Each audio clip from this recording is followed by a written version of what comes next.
And immediately, while he was still speaking, Judas came, one of the 12, and with him a crowd with swords and clubs from the chief priests and the scribes and the elders. Now the betrayer had given them a sign, saying, "The one I will kiss is the man. Seize him and lead him away under guard." And when he came, he went up to him at once and said, "Rabbi." And he kissed him. And they laid hands on him and seized him. But one of those who stood by drew his sword and struck the servant of the high priest and cut off his ear. And Jesus said to them, "Have you come out as against a robber with swords and clubs to capture me? Day after day I was with you in the temple teaching, and you did not seize me. But let the scriptures be fulfilled." And they all left him and fled.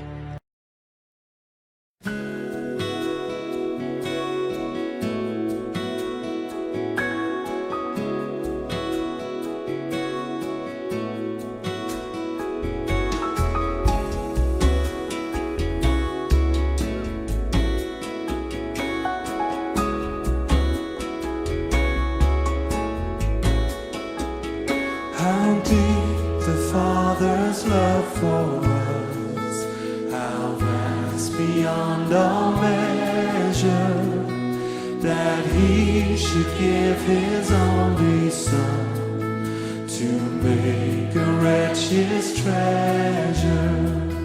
How great the pain of searing loss, the Father turns His face away, as wounds which mar the chosen one bring many sons to glory.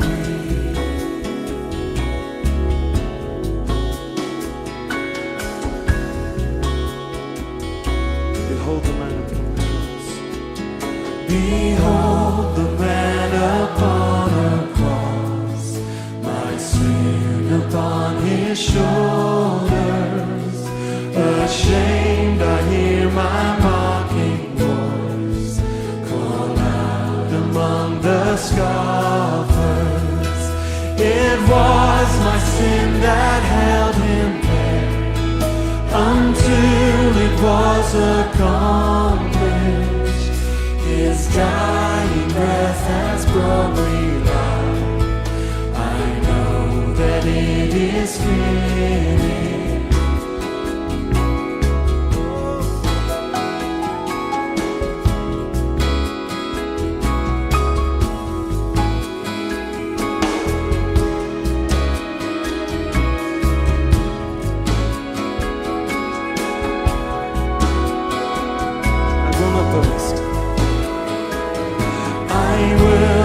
Boast in anything, no gifts, no power, no wisdom, but I will boast in Jesus Christ, His death and resurrection. Why should I gain from His reward? I cannot give an answer, but this I know with all my heart, His wounds have paid my ransom. Why should I gain? Why should I gain from His reward? I cannot give an answer, but this I know with all my heart, His wounds have paid my ransom.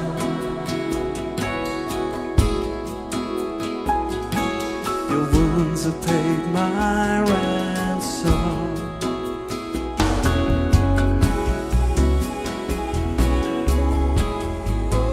Oh, your wounds have paid my ransom.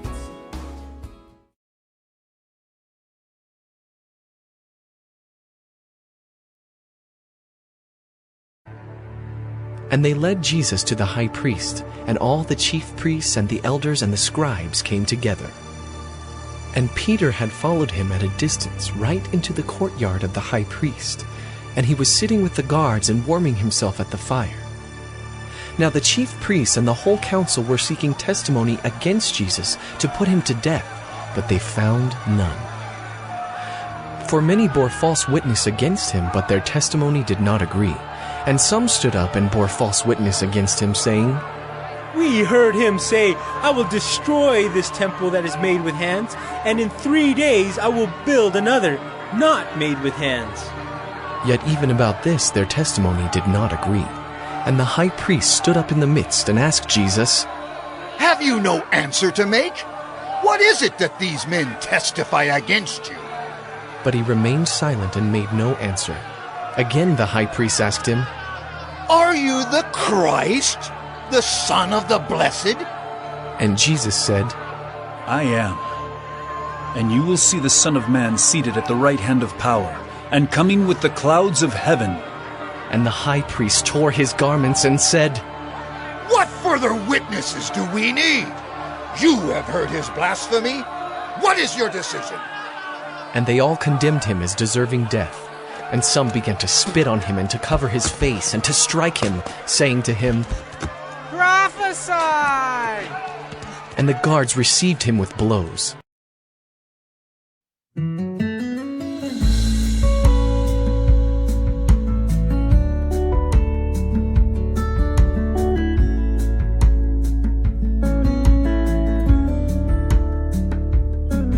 I stand amazed in the presence of Jesus the Nazarene,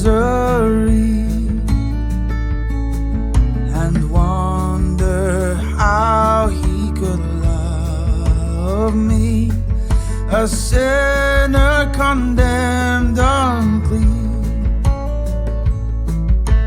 How marvelous, how wonderful, and my song shall ever be.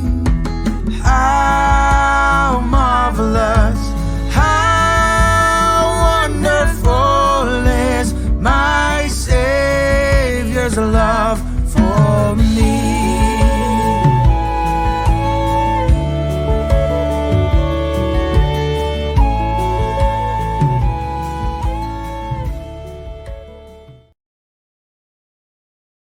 And as soon as it was morning, the chief priests held a consultation with the elders and scribes and the whole council. And they bound Jesus and led him away and delivered him over to Pilate. And Pilate asked him, Are you the king of the Jews?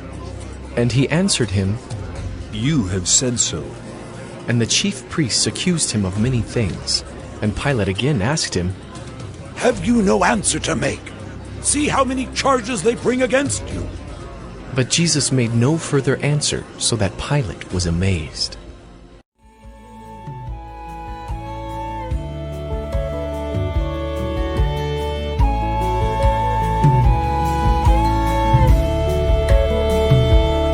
For me, it was in the garden.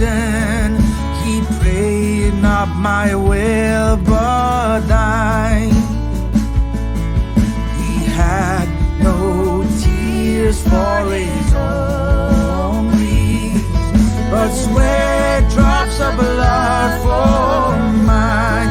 How marvelous, sing, how marvelous, how wonderful, and my song shall ever be. How marvelous, my Savior's love for me.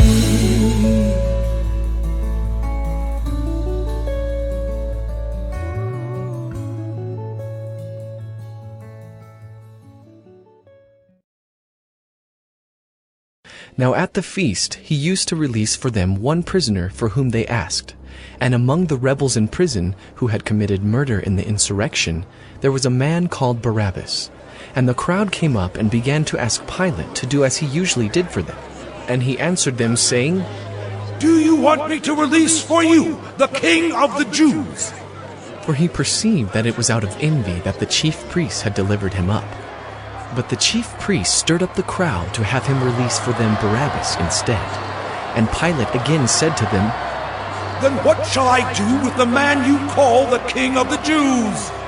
And they cried out again, Crucify him!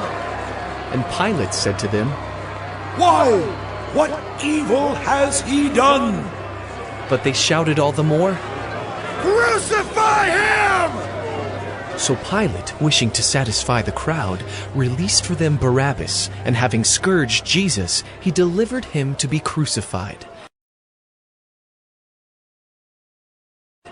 And the soldiers led him away inside the palace, that is, the governor's headquarters. And they called together the whole battalion. And they clothed him in a purple cloak, and twisting together a crown of thorns, they put it on him. And they began to salute him. Hail, King of the Jews! And they were striking his head with a reed, and spitting on him, and kneeling down in homage to him. And when they had mocked him, they stripped him of the purple cloak, and put his own clothes on him. And they led him out to crucify him. And they compelled a passerby, Simon of Cyrene, who was coming in from the country, the father of Alexander and Rufus, to carry his cross. And they brought him to the place called Golgotha, which means place of a skull. And they offered him wine mixed with myrrh, but he did not take it. And they crucified him, and divided his garments among them, casting lots for them, to decide what each should take. And it was the 3rd hour when they crucified him. And the inscription of the charge against him read, "The King of the Jews." And with him they crucified 2 robbers, one on his right and one on his left. And those who passed by derided him, wagging their heads and saying, Aha! You who would destroy the temple and rebuild it in 3 days, save yourself and come down from the cross. So also the chief priests with the scribes mocked him to one another, saying, Well, he saved others. He cannot save himself. Let the Christ, the King of Israel, come down now from the cross, that we may see and believe. Those who were crucified with him also reviled him.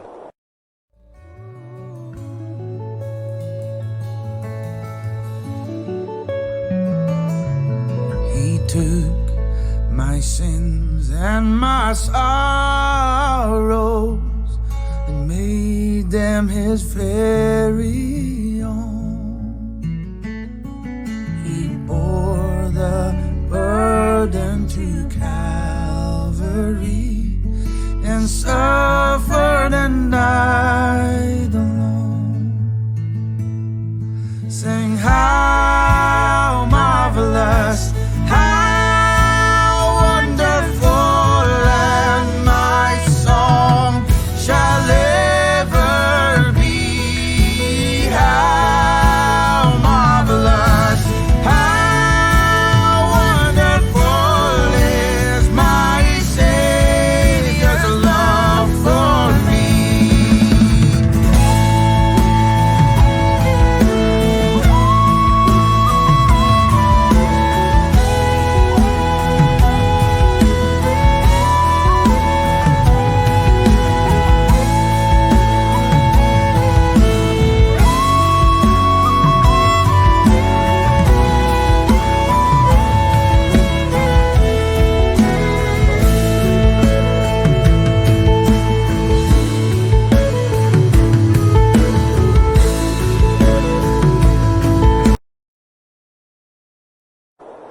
And when the 6th hour had come, there was darkness over the whole land until the 9th hour. And at the 9th hour Jesus cried with a loud voice, Eloi! Eloi!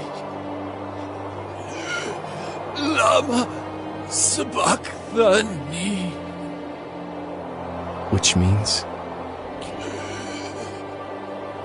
My God!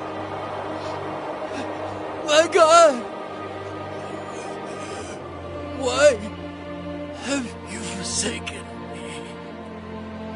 and some of the bystanders hearing it said, Behold, he is calling Elijah. and someone ran and filled a sponge with sour wine, put it on a reed and gave it to him to drink, saying, Wait, let us see whether Elijah will come to take him down. And Jesus uttered a loud cry and breathed his last. and the curtain of the temple was torn in two from top to bottom. And when the centurion who stood facing him saw that in this way he breathed his last, he said, "Truly, this man was the Son of God." There were also women looking on from a distance, among whom were Mary Magdalene, and Mary the mother of James the younger and of Joses, and Salome. When he was in Galilee, they followed him and ministered to him, and there were also many other women who came up with him to Jerusalem.